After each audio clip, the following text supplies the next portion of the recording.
Otoritas Kesehatan Palestina menyatakan 31 orang tewas akibat tembakan Israel di dekat titik distribusi bantuan di Rafah, Gaza, Palestina.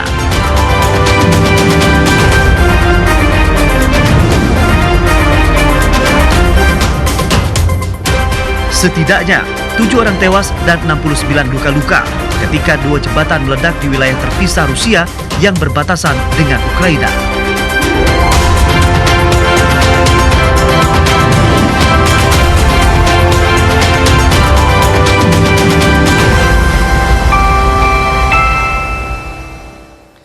Halo, selamat malam saudara. Anda menyaksikan Dunia Dalam Berita edisi Minggu 1 Juni 2025. Sejumlah informasi mancanegara akan segera hadir. Saya Anggi DJ. Menit utama informasi Dunia Dalam Berita kami awali dengan puluhan warga Palestina tewas akibat serangan Israel di dekat titik pengiriman bantuan. Kecaman terhadap Israel atas larangan kunjungan ke tepi barat dan puluhan tim balap perahu naga bersorak-sorai di Festival Perahu Naga tahunan.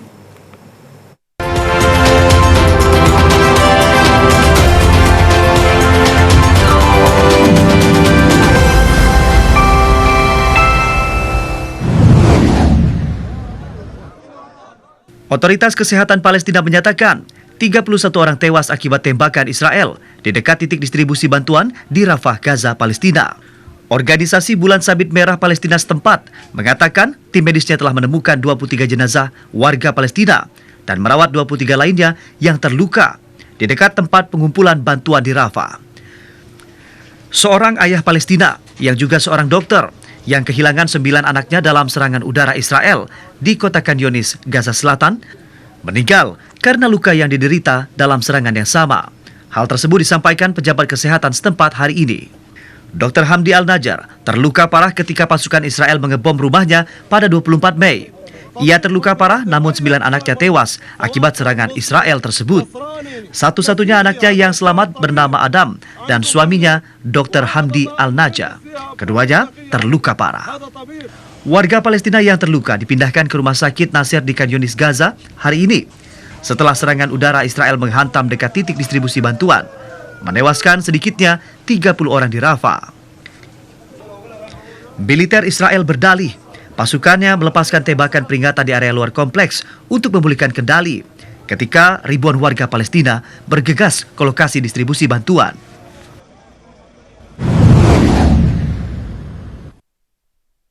Larangan Israel terhadap kunjungan Menteri Luar Negeri dari 6 negara Timur Tengah ke tepi barat menuai kecaman dari Palestina dan pihak terkait lainnya. Seorang pejabat senior Israel pada Jumat mengkonfirmasi laporan jika Israel memutuskan untuk memblokir rencana kunjungan Menteri Luar Negeri dari 6 negara Timur Tengah ke tepi barat. Laporan itu menyebutkan para militer luar negeri Arab Saudi, Uni Emirat Arab, Mesir, Yordania, Qatar, dan Turki berencana mengunjungi Ramallah pada Minggu dan bertemu dengan Presiden Palestina Mahmud Abbas. Mahmud Al-Abbas, penasihat Presiden Palestina Mahmud Al-Abbas bidang urusan agama, mengatakan pada Sabtu bahwa kepemimpinan Palestina mengutuk campur tangan Israel dalam mencegah pertemuan antara Presiden Abbas dan delegasi para Menteri Luar Negeri. Wakil Presiden Palestina Husin Al-Sheikh mengatakan pada hari yang sama bahwa tindakan Israel adalah eskalasi yang berbahaya dan merupakan cerminan dari perilaku arogan dan provokatif.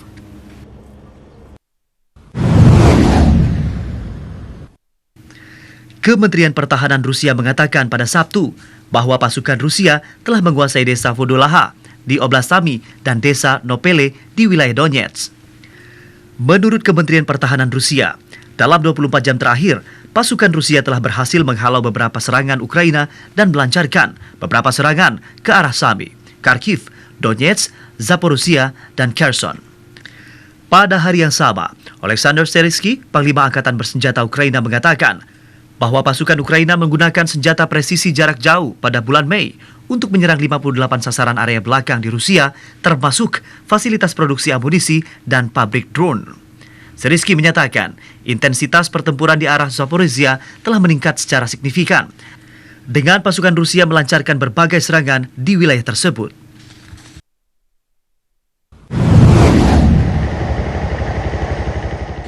Setidaknya 7 orang tewas dan 69 luka-luka ketika dua jembatan meledak di wilayah terpisah Rusia yang berbatasan dengan Ukraina menjelang rencana perundingan damai yang bertujuan untuk mengakhiri perang 3 tahun di Ukraina. Sebuah jembatan jalan raya di atas jalur kereta api di wilayah Bryansk meledak pada Sabtu malam, tepat ketika sebuah kereta penumpang yang membawa 388 penumpang ke Moskow lewat di bawahnya. Hanya 4 jam kemudian, sebuah jembatan kereta api di atas jalan raya meledak di wilayah tetangga Kursk dan menghujani jalan tersebut dengan bagian-bagian kereta barang. Komite Investigasi Rusia yang menyelidiki kejahatan serius menghubungkan insiden tersebut dan mengatakan secara eksplisit bahwa kedua jembatan tersebut diledakkan. Sementara itu, tim penyelamat telah tiba di lokasi runtuhnya jembatan.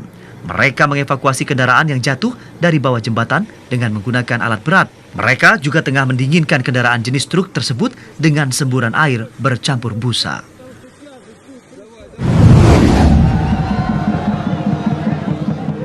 Puluhan tim balap perahu naga bersorak-sorai di Hong Kong pada Sabtu saat kota tersebut merayakan festival perahu naga tahunan.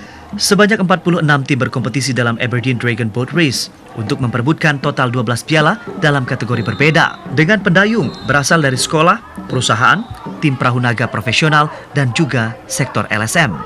Meskipun balap perahu naga berasal dari wilayah Lingnan, selatan Cina, lebih dari 1000 tahun yang lalu, versi modernnya berakar di Hong Kong, wilayah administrasi khusus Cina, sekitar 40 tahun yang lalu. Asal-muasal festival ini dimulai dari bunuh diri tragis penyiar dan bangsawan Cina, Kuyan, yang memilih mengakhiri hidupnya dengan menenggelamkan dirinya di sungai. Dalam upaya mencegah ikan memakan tubuhnya, penduduk setempat melemparkan kue beras ke sungai dan mendayung dengan penuh semangat ke hilir. Tradisi ini berkembang menjadi kebiasaan tahunan memakan pangsit nasi dan mengikuti balap perahu naga.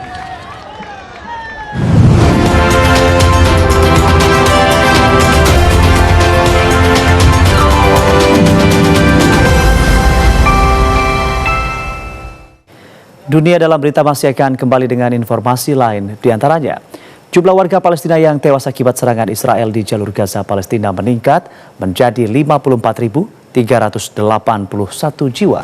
Informasinya sesaat lagi.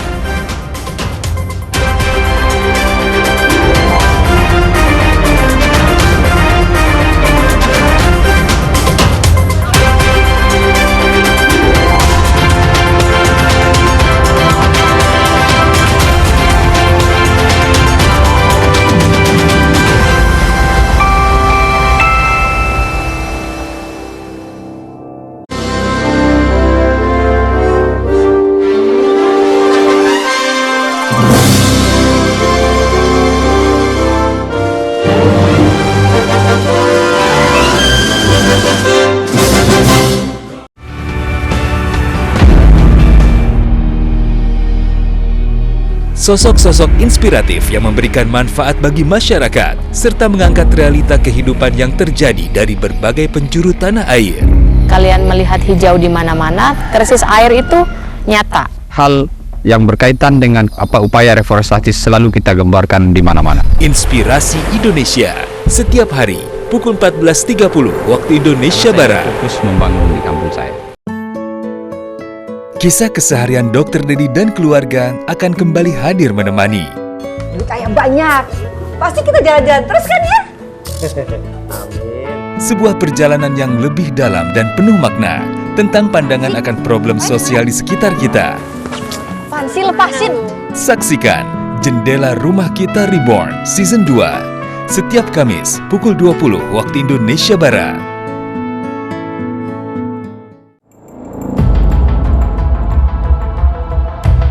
Setiap 60 detik, ada perempuan dan anak yang mengalami kekerasan.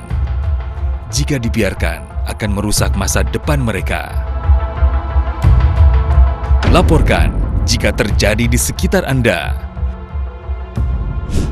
Negara menjamin melalui Undang-Undang Penghapusan Kekerasan dalam Rumah Tangga dan Undang-Undang Perlindungan Anak. Akhiri kekerasan terhadap perempuan dan anak.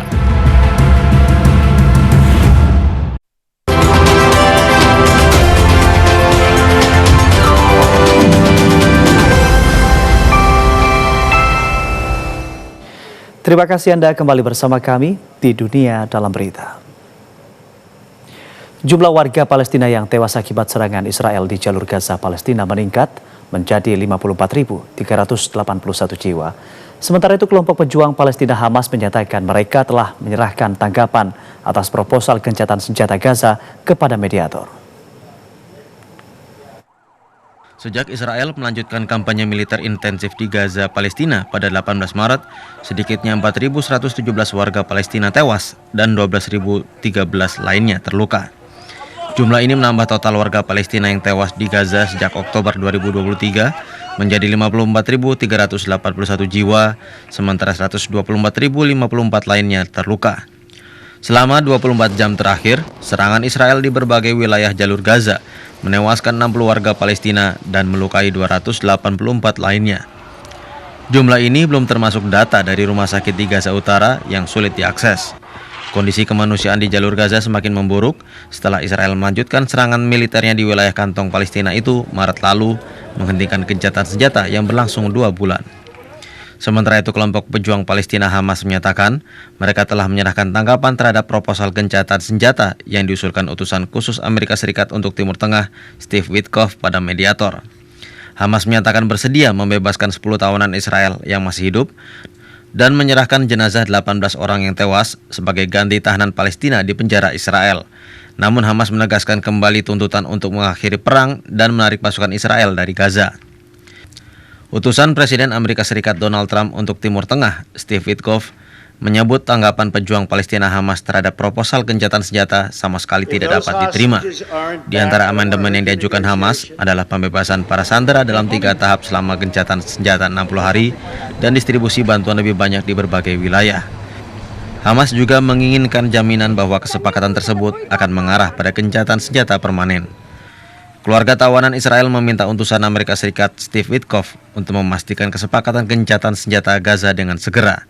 Sambil membawa bendera, spanduk, dan poster para tawanan Israel yang masih ditahan, warga Israel berkumpul di Tel Aviv pada Sabtu 31 Mei. Mereka menyerukan diakhirinya perang di Gaza dan penandatanganan gencatan senjata untuk mengamankan pembebasan para tawanan. Saudara, Ukraina memperingatkan tantangan berat yang akan dihadapi dalam melaksanakan nota kesepakatan damai dengan Rusia. Sementara itu Presiden Amerika Serikat Donald Trump menyatakan akan meneliti rancangan undang-undang Senat untuk mengenakan lebih banyak sanksi kepada Rusia. Rusia pada Jumat mengumumkan siap untuk memulai putaran kedua perundingan langsung dengan Ukraina. Juru bicara Kremlin, Dmitry Peskov, mengonfirmasi bahwa delegasi Rusia akan bertolak ke Istanbul, Turki, untuk mempersiapkan pembicaraan langsung dengan Ukraina pada 2 Juni. Namun pejabat Ukraina meragukan kelayakan nota gencatan senjata yang diusulkan karena kurangnya transparansi. Serhiy Lesenko, penasihat kepala kantor Presiden Ukraina, menyatakan Rusia belum mengungkapkan teks lengkap dari nota gencatan senjata yang diusulkan sehingga menyulitkan semua pihak untuk menilai kelayakannya. Ia menduga dokumen tersebut mencerminkan pernyataan Rusia sebelumnya dan memperingatkan bahwa hal itu dapat menghambat implementasi kesepakatan. Menteri Luar Negeri Rusia, Sergei Lavrov, menyatakan salah satu syarat Rusia untuk menyelesaikan krisis Ukraina adalah Ukraina harus kembali ke status netral, non-blok, dan non-nuklir. Lavrov juga menekankan akar penyebab krisis Ukraina harus dihilangkan. Sementara itu, Presiden Amerika Serikat Donald Trump belum menunjukkan komitmennya terhadap rancangan undang-undang Senat untuk mengenakan lebih banyak sanksi kepada Rusia atas perang di Ukraina. Menanggapi pernyataan wartawan, Trump menyatakan akan meneliti RUU bipartisan tersebut. Senator dari Partai Republik, Lindsey Graham, menyatakan RUU yang didukung oleh 82 pendukung akan memberlakukan sanksi yang sangat berat terhadap Rusia. RUU tersebut menetapkan tarif 500% atas barang-barang yang diimpor dari negara-negara yang membeli minyak, gas, uranium, dan produk-produk Rusia lainnya. Agar menjadi undang-undang, RUU tersebut harus disahkan oleh Senat dan DPR serta ditandatangani oleh Trump. Namun Trump masih menunda sanksi lebih lanjut terhadap Rusia karena khawatir akan merusak prospek kesepakatan damai. Kanada dan Australia mengecam rencana Presiden Amerika Serikat Donald Trump menggandakan tarif impor baja dan aluminium karena dinilai merugikan industri dan hubungan dagang. Sementara itu Uni Eropa mengecam keras kenaikan tarif baja oleh Amerika Serikat dan mengecam akan mengambil langkah balasan jika tidak tercapai kesepakatan bersama.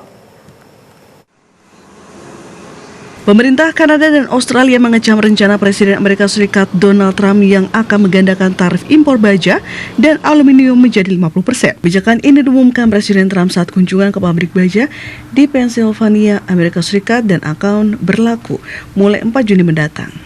Kanada sebagai pemasok utama baja dan aluminium ke Amerika Serikat menyatakan kebijakan ini akan berdampak besar pada industri dan tenaga kerja dalam negeri. Sementara Australia menyebut langkah ini merugikan hubungan dagang dan berdampak negatif pada konsumen serta pelaku usaha di Amerika sendiri. Sementara itu, Komisi Eropa mengecam keras keputusan Amerika Serikat yang menggandakan tarif impor baja dari 25 menjadi 50%. Uni Eropa menyebut kebijakan ini memperburuk ketidakpastian ekonomi global dan meningkatkan biaya bagi konsumen serta pelaku usaha di kedua wilayah. Uni Eropa menyatakan siap mengambil langkah balasan jika kesepakatan bersama tidak tercapai. Proses konsultasi terkait penambahan sanksi tengah difinalisasi dan dapat diberlakukan paling lambat 14 Juli atau lebih cepat jika diperlukan. Delegasi Eropa yang tengah berada di Washington juga menegaskan kesiapan Uni Eropa untuk bertindak tegas jika kebijakan tarif baru tetap dijalankan. Organisasi Negara-Negara Pengekspor Minyak dan Mitranya atau OPEC Plus mengumumkan akan menaikkan produksi minyak dunia mulai Juli mendatang. Keputusan ini diambil menyusul kondisi pasar global yang dinilai stabil. Organisasi negara-negara pengekspor minyak dan mitranya yang tergabung dalam kelompok OPEC Plus resmi mengumumkan rencana kenaikan produksi minyak global. Dalam pertemuan virtual yang digelar pada Sabtu waktu setempat, OPEC Plus menyatakan akan menambah produksi sebesar 411.000 barel per hari mulai bulan Juli. Keputusan ini merupakan revisi dari rencana awal yang hanya sebesar 134.000 barel per hari sebagai bagian dari strategi bertahap untuk mencabut kebijakan pemangkasan produksi. OPEC Plus menilai bahwa kondisi pasar energi saat ini tengah stabil, didukung oleh prospek ekonomi global yang solid dan tingkat persediaan minyak yang relatif rendah. Negara-negara diantaranya Arab Saudi, Rusia, Irak, Uni Emirat Arab, Kuwait, Kazakhstan, Aljazair, dan Oman turut ambil bagian dalam pengambilan keputusan ini. Dalam pernyataan resminya, OPEC Plus juga menyampaikan bahwa kebijakan kenaikan ini tetap fleksibel. Produksi bisa ditahan atau diturunkan kembali jika terjadi perubahan signifikan pada pasar. Pemangkasan produksi sebelumnya sebesar 2,2 juta barel per hari pertama kali diberlakukan pada November 2023 dan terus diperpanjang hingga kuartal pertama tahun 2025. Langkah ini diambil untuk menjaga keseimbangan pasar dan menstabilkan harga minyak di tengah dinamika geopolitik dan fluktuasi permintaan global. Dunia dalam berita masih akan kembali dengan informasi lain, diantaranya Paris Saint-Germain menjadi juara baru Liga Champions Eropa usai menundukkan Inter Milan. Selengkapnya sesaat lagi.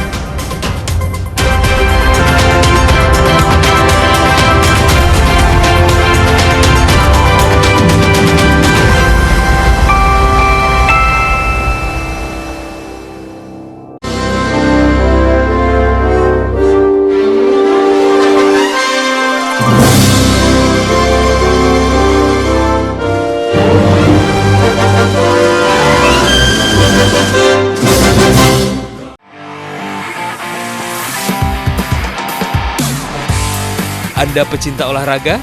Perbaharui informasi Anda seputar dunia olahraga dengan menyaksikan Monitor Olahraga. Saksikan Monitor Olahraga setiap hari pukul 00 waktu Indonesia Barat di TVRI Nasional dan TVRI Sport.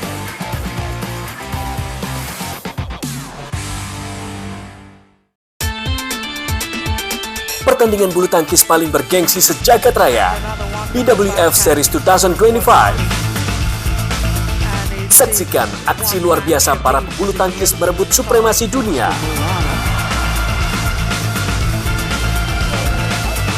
Jangan lewatkan penayangannya, BWF Series 2025. Segera di TVRI Nasional dan TVRI Sport.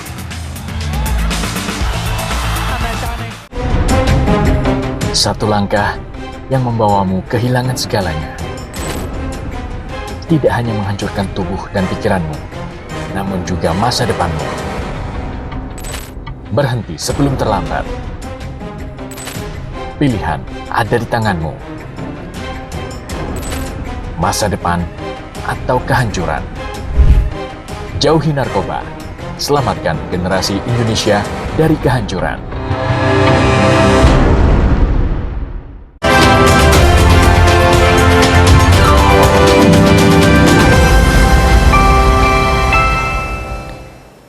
Terima kasih Anda kembali bersama kami. Paris Saint-Germain menjadi juara Liga Champions Eropa usai menundukkan Inter Milan 5-0 di Munich, Jerman. Keberhasilan PSG menjadi juara baru Liga Champions Eropa disambut meriah penduduk kota Paris. Sementara itu di Stadion Parc des Princes Paris, para supporter klub PSG bergembira saat mereka menyaksikan tim kesayangannya memenangkan Piala Eropa untuk pertama kalinya.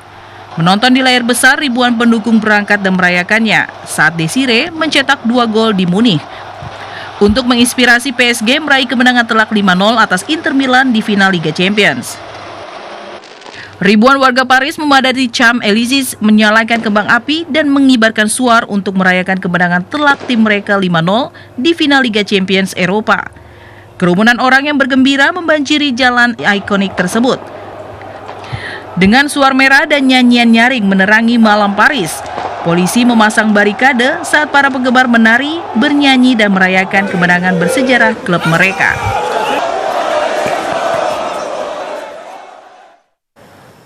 Ya, saudara, Los Angeles FC melaju ke final Piala Dunia antar klub setelah menang atas klub Amerika di BMO Stadium, Los Angeles, Amerika Serikat, Sabtu waktu setempat. Sementara itu, Novak Djokovic meraih kemenangan ke-99 di French Open dan melaju ke babak 16 besar. Los Angeles FC memastikan tiket ke Piala Dunia antar klub setelah mengalahkan klub Amerika 2-1 lewat babak tambahan di BMO Stadium, Los Angeles, Amerika Serikat, Sabtu waktu setempat. Pertandingan berlangsung ketat. Klub Amerika unggul lebih dulu lewat penalti Brian Rodriguez di menit ke-62 setelah pelanggaran Mark Delgado. LAFC menyamakan skor lewat sundulan Igor Jesus dari skema sepak pojok menjelang akhir waktu normal. Gol kemenangan dicetak Denis Bouanga di menit ke-115, tendangan jarak jauhnya membentur pemain lawan dan berbelok masuk ke gawang. Kemenangan ini membawa LAFC bergabung di grup D bersama Flamengo dari Brazil, Esperance de Tunis dari Tunisia, dan Chelsea dari Inggris. Laga ini digelar sebagai play-off penentu tim ke-32 menyusul diskualifikasi klub Lyon akibat pelanggaran aturan kepemilikan. Sementara itu, Novak Djokovic meraih kemenangan ke-99-nya di French Open setelah mengalahkan Filip Misolic dalam 3 set langsung dengan skor 6-3, 6-4, dan 6-2. Pertandingan berlangsung di Court Philippe Chatrier saat ribuan penonton menonton final Liga Champions antara PSG dan Inter Milan di layar besar di luar stadion. Djokovic yang berusia 38 tahun menunjukkan performa solid dan kendali penuh atas lawannya. Kemenangan ini membawa Djokovic ke babak 16 besar. Djokovic kini semakin mendekati rekor kemenangan terbanyak di turnamen Grand Slam dan berharap melanjutkan perjalanan menuju gelar ke-25. Bunga lilac hasil budidaya Rusia memanjakan mata para penikmat bunga di seluruh dunia. Beberapa jenis bunga tersebut tumbuh di seluruh dunia, termasuk di Taman Istana Buckingham di London, Inggris. Setiap tahun di bulan Mei, warga Moskow dan para wisatawan yang berkunjung ke ibu kota Rusia dapat menikmati keindahan bunga lilac dengan berbagai macam warna, bentuk, dan ukuran. Bagi warga Moskow, musim berkarya bunga lilac mirip dengan musim bunga sakura di Jepang. Di antara banyak tempat, salah satu yang paling terkenal adalah Taman Lilac di timur laut Moskow. Tempat itu dulunya merupakan lahan percobaan penanaman bunga lilac oleh Leonid Kolesnikov di era Soviet. Lahir pada 1893 dari keluarga pedagang kaya, Kolesnikov tidak pernah mengenyam pendidikan pertanian, namun sejak muda bunga lilac menjadi minat utamanya. Setelah revolusi 1917, keluarga Kolesnikov kehilangan semua kekayaan mereka dan ia harus berprofesi sebagai supir. Namun, Kolesnikov tidak pernah kehilangan minatnya. Secara otodidak, ia belajar membiarkan bunga lilac dan sepanjang hidupnya telah menciptakan lebih dari 300 varietas lilac baru. Sejumlah bunga lilac yang diciptakan Kolesnikov terkenal dan tumbuh di seluruh dunia, termasuk di Taman Istana Buckingham di London, Inggris, di Royal Botanic Gardens di Hamilton, Kanada, serta di Holden Arboretum dan Arnold Arboretum Amerika Serikat. Setelah kematian Kolesnikov pada 1968, Taman Lilac terbengkalai selama bertahun-tahun dan sebagian besar varietas lilac unik yang diciptakannya punah. Namun kini, para penggemar sedang berupaya memulihkan warisannya. Dan saudara, berikut kami hadirkan informasi perakiraan cuaca kota-kota besar mancanegara yang berlaku mulai besok pukul 7 waktu Indonesia Barat.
Ya, saudara, informasi tadi sekaligus menutup jumpa kita kali ini di Dunia Dalam Berita. Beserta kerabat kerja yang bertugas, saya Anggi DJ, pamit undur diri, selamat malam dan selamat beristirahat.